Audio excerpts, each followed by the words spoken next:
What is going on, guys? Matt O'Leary back with another video, and today we have some injury updates courtesy of Robert Saleh. We will get into the injuries of Joe Tippmann, Sauce Gardner, DJ Reed. We'll talk about the Giants coming up out of the bye, the Mecole Hardman situation we get some insight on, and much, much more. Guys, if you're struggling with trying to lose weight, don't worry, you're not alone. As we get older, our energy and metabolism slow down, making it harder and harder to lose the stubborn pudge that just won't budge. Look, I don't know about you, but I'll take any advantage I can get that helps increase my energy, reduce my cravings, and get rid of this dad bod. Well, meet the Dad Bod Destroyer Stack from Alpha Lion. Over the course of the last couple weeks, I added this 3 simple step routine that's helped me with my daily routine, burn more calories, suppress my appetite, and turn this dad bod into a 24/7 fat burning machine.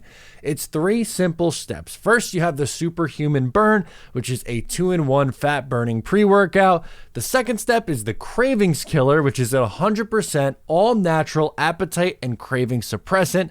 And then finally, you have step 3, which is the Night Burn, nighttime sleep and aid with fat burner. For a limited time, you can get 64% off. That's right, 64% off the Dad Bod Destroyer Stack by using our exclusive link, alphalion.com/Matt O'Leary. So head over to Alpha Lion, pick yourself up something good, and click the link down below to get in on the action. Okay, so we'll do injuries first because I think that's what people are going to want to hear. First, Joe Tippmann was discussed, and maybe it won't be a long-term thing. I have no idea what to make of Robert Saleh and his injury predictions. At first, it seemed like he was going to be out for a long time. Many people thought Joe Tippmann was going to be, is he done for the season? Did he tear his thigh? What the heck happened here? And then today, he called him a quick healer. No, Tippmann is he's a pretty quick healer. So, like I said, it looked good this morning, but again, we'll see. I have a much better idea for you guys on Wednesday. We will know more on Wednesday if Joe Tippmann will be in the lineup for the New York Jets this week as they take on the New York Giants coming out of the bye. But obviously, everyone should be rooting for Joe Tippmann to get on the field sooner rather than later because, yes, Wes Schweitzer did an okay job filling in this game against the Philadelphia Eagles last week. But long-term, Joe Tippmann is one of the best starting 5 the New York Jets could potentially put out there. And the line got significantly better when he was inserted at right guard. Yeah, it stinks that AVT is no longer there at right tackle. That's a bummer. But having Joe Tippmann come back and play, which he was playing at a really high level once he was inserted, would be a really big win for this offensive line and something the Jets could use. They could use some positive injury luck. So let's hope on Wednesday we find out that it's actually good news with Joe Tippmann and it's not some catastrophic thing because we can only take so many catastrophic injuries on this football team. Speaking of injuries to key players, how about Sauce Gardner and DJ Reed? Apparently both of those guys are still in concussion protocol. Now, that's something that could change throughout the week, so this doesn't necessarily mean on Monday of the game week that they for sure are going to be out Sunday. There's no way to tell that yet, but that is something that we have to keep an eye on, and it was something that Jet fans were hoping would be over by the time coming out of the bye. The Jets were hoping to get those guys, well, really DJ Reed was hoping to be good to go in the game against the Philadelphia Eagles. He wasn't. Then you're thinking, okay, well, another week off with the bye. Should be fine for the Giants game, one would assume. Although, as of yet, he has not been cleared from concussion protocol, so you're waiting there. Sauce Gardner, first he was sick during the week, which makes sense if you know the symptoms of concussions, that if, some of the symptoms he was dealing with are concussion symptoms. And that was a surprise to find out on Saturday before the game against the Eagles that he would be out. And kind of the same boat that you're hoping he'd be back and good to go for the game against the Giants. And thankfully, you had Bryce Hall and Craig James and Tay Hayes and all these guys fill in and play well against the New York Giants, but the Philadelphia Eagles. And I'm sure they could hold it down against the Giants, but you want your guys back. You want DJ Reed back, Sauce Gardner. That's one of the best corner duos in football, and including Michael Carter, that's one of the best, if not the best, corner trios in the sport. So ideally getting all those guys back would be something that would benefit this New York Jets team and this defense. Now, we got some more insight onto the Mecole Hardman situation, and Robert Saleh compared it to when he was in Seattle and they signed Matt Flynn to be the quarterback, and that's the same year they drafted Russell Wilson, and Russell Wilson ends up being the starter. And then he said, look, Xavier Gipson was really freaking good in training camp and was the reason why Hardman was dealt. When I was with Pete Carroll, we signed I think I told you guys the story, but we signed Matt Flynn, if you guys remember, to that big contract, and he was going to be our quarterback. And then we drafted in the third round this kid from Wisconsin named Russell Wilson, and comes out in OTAs and like, wow, that guy's pretty good. That young little quarterback's pretty good, but this is Matt Flynn's football team. And then you get to training camp and it's like, damn, this guy's really good. And next thing you know, he beats out the guy that got all the money, and the rest is history for Russell Wilson. And, with Mecole's been fantastic. A good young man. He's been very positive in the locker room and all that. And, he's battling injuries during OTAs and training camp, trying to get himself back up to speed.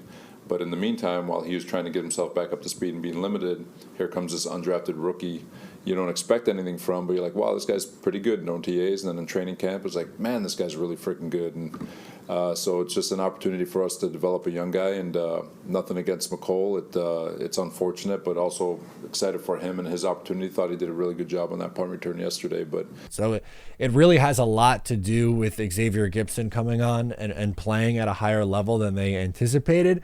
And I'm still bummed to hear that and see that for Mecole Hardman. That was someone that was excited about adding to, his speed element to this team was something that I thought was worthwhile to bring in, especially as a Berrios kind of replacement. But if they feel Xavier Gipson could be that guy, then let's do it. Let's see him, get the ball, 2 to 3 times a game. I'm not talking you're force feeding him double-digit targets. That's not fair. But to me, there's no reason that he can't get 2, 3 touches a game, something like that. No one's asking for a ton, but just get him in the mix a little bit.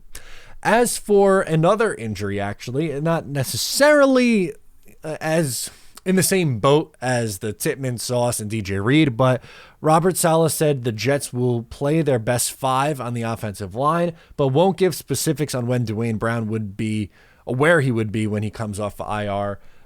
This is something to keep an eye on, as Dwayne Brown could begin to make his way back from IR, but I'm all good, man. Dwayne Brown did not look great at left tackle. Mekhi Becton's done a better job filling in at left tackle. We'll see about the right side. Right now, Max Mitchell's done a nice job. Maybe, Dwayne Brown is just depth. Like, hey, if we need you get ready to come in and play off the bench. But, I don't think it's a guarantee that Dwayne Brown, just because of his age, is going to come back in and play and get the start. He didn't earn it. If Robert Saleh and the staff is really dead set on making guys earn it, as they should be, Mekhi Becton's earned the left tackle starting job, and Dwayne Brown, frankly, hasn't. And we'll see. Hopefully Max Mitchell continues to play well, but I would think that it's going to be Becton and Max Mitchell going forward the rest of the way. And last but certainly not least, it's been no secret the Jets have struggled coming out of the bye. The last time they won after the bye week was the 2015 season, and they are 1-9 in their last 10 against the bye. This does not mean that I am predicting the Jets are going to lose to the Giants. This doesn't mean that it's going to continue and the Jets are forever cursed. Contrary to popular belief, when I put that one out on Twitter and Instagram, that is just me trying to provide any and all information and context that might have something to do with the New York Jets, who are coming off of a bye week. But I digress. This is a Robert Saleh quote that I found interesting because the Jets specifically during his tenure are 0-2, which is most important. Forget the 8 years prior to that. Different coaching staff, different regime. And I think team and their opponent, and a lot goes into the reasons why they are struggling so poorly after the bye. But he says, this is the third time we're trying something different to kick ourselves out of the bye. We're changing some things up moving forward. Nothing drastic, but enough to keep our guys physically, emotionally, and mentally involved. So this is definitely, I guess, something that they are mindful of, is their struggles out of the bye. And really, they got their doors kicked in against the New England Patriots 2 years ago. They lost 54-13, and believe me, completely different Jets team, completely different set of circumstances. But the really frustrating one was last year. Coming out of the bye was the game against the Patriots up in Foxborough, where the Jets lost 10-3. And the defense did their job. They allowed 3 points. They somehow lost the game because of a special team score. Thank you, Braden Mann. Thomas Morstead doesn't make that mistake. And the offense was absolutely abysmal. That game was terrible. It felt like that game could have been the end of Zach Wilson as a starter of the New York Jets. He was absolutely horrific in that game. Both offenses were. Really, the only touchdown was a special team score pretty much as time expired. It was a horrific, embarrassing effort from the Jets offensively in that game. But then you had the post-game press conference where Zach Wilson said that he didn't, put the blame on himself for letting down the defense, all that stuff. And thankfully, he has changed this year where he is much more willing to take on the responsibility and the blame and hold himself accountable, which is a positive progress. But last year was an extremely, extremely frustrating loss coming out of the bye, and that can't happen this week. You have to take everything one game at a time, obviously, but the Jets have an opportunity now at 3-3. They're 1.5 games out of the division, with Miami Dolphins leading. They're a half game back of the Buffalo Bills in second place.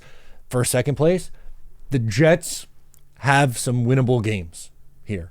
To me, they can compete with if they've shown anything through the first 6 games of their season, they can compete with anybody.